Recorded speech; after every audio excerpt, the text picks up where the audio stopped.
السلام عليكم ورحمة الله تعالى وبركاته. الحمد لله رب العالمين وبه نستعين ولا حول ولا قوة إلا بالله العلي العظيم. أمسينا وأمسى الملك لله والحمد لله ولا شريك له. أمسينا على فطرة الإسلام وكلمة الإخلاص وعلى دين نبينا محمد صلى الله عليه وسلم. Alhamdulillah, sama-sama kita banyak bersyukur kepada Allah Subhanahu wa taala dengan penuh nikmat, dengan penuh yakin, dengan penuh segala pemberian yang mana kita dapat boleh ambil ibrah dalam cara hidup kita di dunia yang fana ini.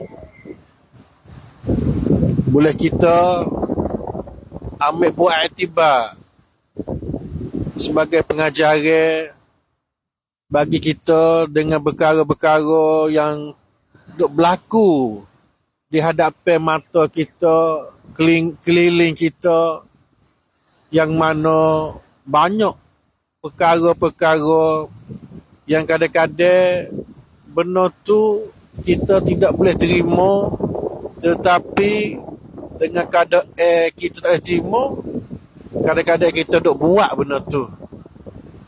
Oleh itu ikhwani, dengan beberapa hari dah kita sudah puasa dalam 1 bulan yang penuh dengan keampunan dosa daripada Allah kepada hamba-hamba dia.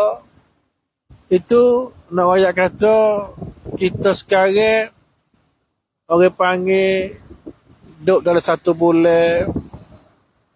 Bulan ni Allah Ta'ala berjanji dengan kita.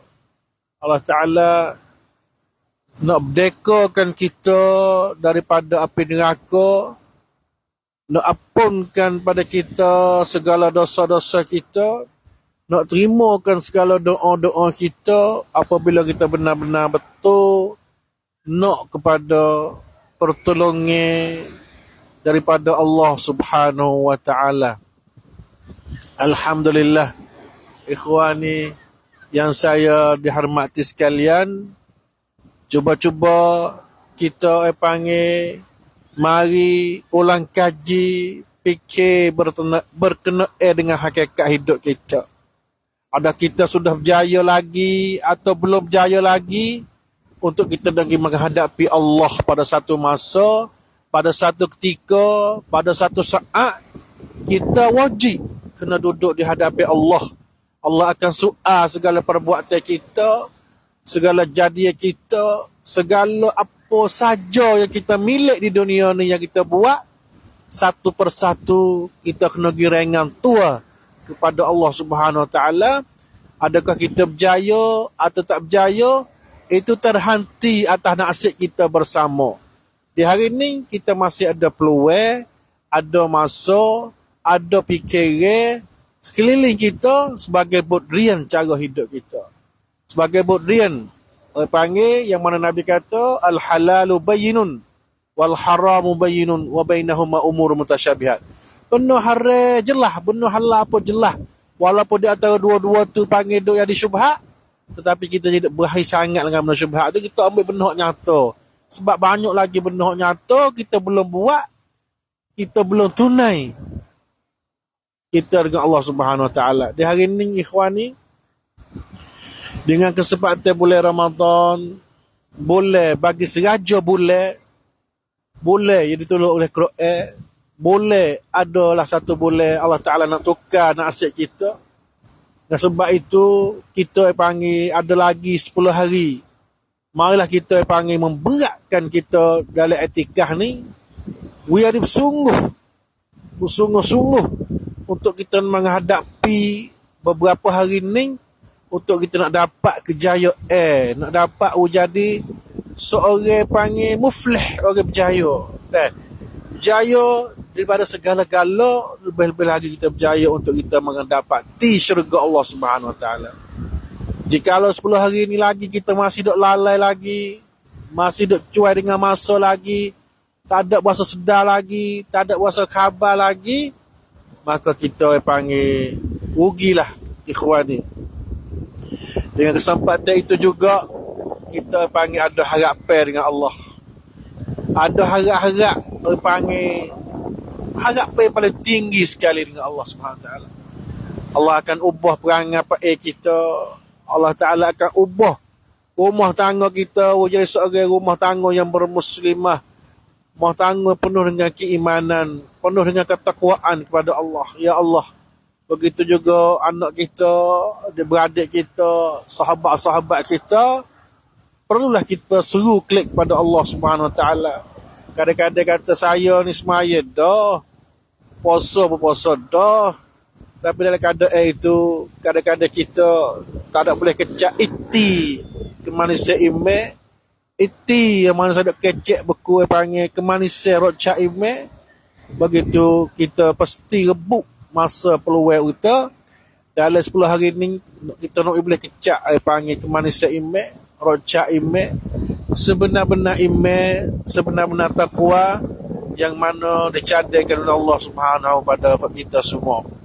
Sebab tu saya suruh pada pendengar ikhwah semua, kita ambillah masa peluang kita 10 hari kita masuk i'tikaf dengan penuh hati, dengan ikhlas, bolak kita serta kita berdoa, wa Allah Taala pimpin kita dalam keadaan i'tikaf kita, dalam keadaan kita berkhuluwah dengan Allah Subhanahu Wa Taala, betul jadi ia disahkan oleh syarak, bukan berkhuluwah baik demo nak jadi tok bomo, bukan baik berkhuluwah dengan betul ahli-ahli tok sihir, yang mana saya dengar satu kolam tadi yang panggil disampat oleh orang panggil Nabiul Audi, seorang tok sihir daripada orang panggil Chad, orang Yemen, daripada orang Sana'a Yemen. Dia kata dia ni diajak oleh syaitan, orang panggil diajak oleh syaitan, oleh para syaitan untuk nak mengajarkan ilmu sihir dan berbagai-bagai tawaran. Maka dia terima. Lepas tu adalah cara-cara dia tu. Maka cara-cara pertama dia ada royak sendiri, saya dengar dia kata kamu kena cari tempat untuk berkhuluwah, untuk berasing diri, duk sore, duk suku jauh pada manusia. Maka dia cari satu tempat di gua. Maka di gua tu syariat yang kedua, mau kena ambil Quran di sampai di Suratul Kahfi, musoyak dua, berbahagi dua, lepas tu mu ambil ayat Quran tu mu hafal. Ni tuai royak sendiri ni, tuai sampak sendiri. Tuai sihir saat ni tu dia lani ya taubat dah, maka dia royak cara untuk nak dia royak hakikat sihir ni, hak mana dia dalam bongkan ni dia royak dia sendiri, dia sampak sendiri. Dia royak pada Nabi Al-Audi saya dengar. Dia kata, ya apa Quran, tiap-tiap Quran tu, lepas tu kecing, panggil buah hadap besar, buah hadap kecil, tidak boleh guna air. Air tak ada. Duduk dalam tu masa 40 hari. Dengan cara mereka kata hari dia tu baik tu deh. Dengan hanying dia boleh ada busuk dia lagi, no, yang kata. Untuk nak merimakan satu ajaran, untuk nak merimakan satu wicca, pertama kali kena berkufur dan bersyirik dengan Allah Subhanahu Wa Taala. Dengan cara nyata jelas untuk Nabi ada power palang sihir dia saat ni. Lepas tu Nabi Ali tanya, adakah masa muda berubah orang tu, masa muda berubah orang yang sakit daging mamu tu, ada power sungguh kedok ke? Baik benda tipu daya. Dia kata tak ada palang gapo liuk sungguh. Semua tu panggil tipu daya je. Aku tak ada berubah Ali. Aku ni panggil dok wikom penyakit orang sakit tu. Dok tambah penyakit bagi dia. Itu nuraya kata khatawat syaitan. Orang panggil alangkah syaitan ni dia. Dia heret gigi kita tu. Orang panggil dia tak ada pubat kita ni. Dok bertambah penyakit kita. Dok tambah penyakit kita. Dok kebah kita. Dok pocok. Orang panggil hubat kebah. Kita berasa kebah. Tak ada siah ni. Makin hari makin menambah. makin hari makin teruk, makin hari kita jauh dengan Allah Subhanahu Wa Taala. Kadang-kadang suruh semula ayah hitam, kadang-kadang berbagai-bagai cara hidup orang kata, kena carilah benda tawaran yang kita kena tawagi kepada syaitan sana atau jin kafir sana tu yang nak memusnahkan hakikat kita dengan jalan perubatan wal ayazubillah. Sampaikan lagi tujuan syaitan tu nak bagi kita bersyirik dengan Allah yang pertama kali. Last kali dengan cara rekasa, lepas pada tu dia tanya bagaimana mu tu ada rasa kesedaran mari untuk mu nak orang panggil nak tinggal penyakit zihir ni. Tapi nak tinggal tu terpaksa panggil, kalau kita ketek bahasa kapal kita kena godong dengan syaitan, kena lawan dengan syaitan berbagai-bagai cara sampai anak dia dua orang meninggal dunia dengan cara hasutan syaitan, dengan orang panggil gangguan syaitan, dengan cara rekasa dia kata dia sesat, dia sesat sebab di hari ni dia boleh bersaing bersahabat dengan orang soleh, boleh bersaing dengan tok guru baik tauhid apa hai sungguh. Dulu dia tak ada bertemu benda baik ni, sebab itulah dia tu silap jalan, dia rasa sedar, maka dia bertobat kepada Allah Subhanahu Wa Taala. Moga-moga Allah Ta'ala apakan dosa-dosa dia kata. Maka Alhamdulillah sekarang dia rasa segar, rasa gagah, rasa happy, rasa tak nak takut dah. Ada yang nak jadi lah dia kata. Nak mati tak ke apa pun tak ada apa dah dia kata dia tu. Sebab dia bertemu dengan jalan benar, jalan yang sungguh. Dengan sebab tu, oleh kerana tu, orang duk puja sihir, orang duk main kijut betul sihir, kadang-kadang khabar atau tak khabar, ingatlah baik-baik benda tu merosakkan diri kita, mengusakkan akidah kita, mengusakkan rumah tangga kita, dan mengusakkan segala acara hidup kita tidak dapat khamsuk dari dunia ni. Walau kita berasa bahagia, kita boleh kena orang. Walau rasa kita bahagia, boleh tunjuk palang pisik hak kita nak berasa, nak gamuk kira sendiri tu. Tapi benda tu bukan benda sungguh, benda tazyin, benda tipu daya syaitan.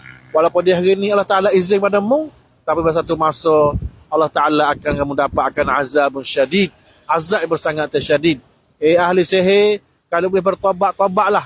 Kalau boleh panggil, ulang kaji semula dengan perbuatan hukmu bahasa tak kena, kerja bahasa tak kena dengan ajaran Allah Ta'ala, bahasa nak kembali kepada Allah Ta'ala, ni okey-okat. Dan bulan Ramadan, untuk kita bertobat suci dengan Allah Subhanahu Wa Taala, untuk nak basuhkan segala kesilapan kita, segala kejahatan kita, segala hasad deki kita dengan orang yang kita nak kerja, yang kita nak niat karuk atas orang, nak buat rancangan-rancangan atas diri orang, nak buat dia sakit dan berbagai-bagai cara nak buat, nak jampi hitam atau jampi sihir yang tidak disyarak oleh Allah Subhanahu Wa Taala. Maka di hari ini sampai masa kita untuk kita bertobat kepada Allah Subhanahu Wa Taala. Ahli sihir semua, tok sihir, tok dukung, kalau boleh berhenti-berhentilah. Hak mana perkara-perkara yang tak coci, perkara yang tak diridai oleh Allah Subhanahu Wa Taala. Maka seruan saya ini sebagai orang panggil, sebagai nak beri kesedaran, nak beri khabar bagi tok dukung, nak ahli sihir semua, di hari ini kita berhentilah puja syaitan, kita berhentilah puja akara-akara bukan, kita kena puji Allah Subhanahu Wa Taala. Subhanallah, Subhanahu Wa Taala Al-Wahidul Ahad, Al-Jabbar, Al-Qahhar. Kita kena kembali kepada Allah Subhanahu Wa Taala, Rabbul Izzati wal Malakut. Kita kena kepada Allah Subhanahu Wa Taala yang menciptakan alam, yang menjadikan manusia, yang menciptakan manusia dan jin. Dan kita sebagai hamba Allah, dan janganlah tertipu kita dengan tipu daya syaitan wal ayazubillah. Dan kita minta melindung pada Allah Subhanahu Wa Taala. Moga-moga Allah Taala apakan dosa-dosa kita, kesilapan kita. Itulah sebagai tazkirah, cara tazkirah qasirah di hari ini. Moga-moga kita bersama dapat berfaedah. InsyaAllah kalau ada masa lagi, kita sambung lagi, kita hubung lagi berkenaan kita sebagai hamba yang lemah, yang perlu pada pertolongan kepada Allah Subhanahu Wa Taala. Ya Allah, jika kamu tak tolong kami, jika kamu tak tak bedong kami, tak jaga kami, maka nasyalah kami termasuk golongan yang rugi. Wal ayazubillah. Dan saya harap dengan penuh-penuh harapan, ya Allah, meliputilah rahmat-Mu pada kami, ya Allah. Meliputilah rahmat kasih sayang-Mu pada kami dan keluarga kami dan kerabat kami dan saudara-saudara kami fil Islam, ya Allah. Aqulu qawli hadza wa ufawwidhu amri ila Allah. Wassalamualaikum warahmatullahi taala wabarakatuh.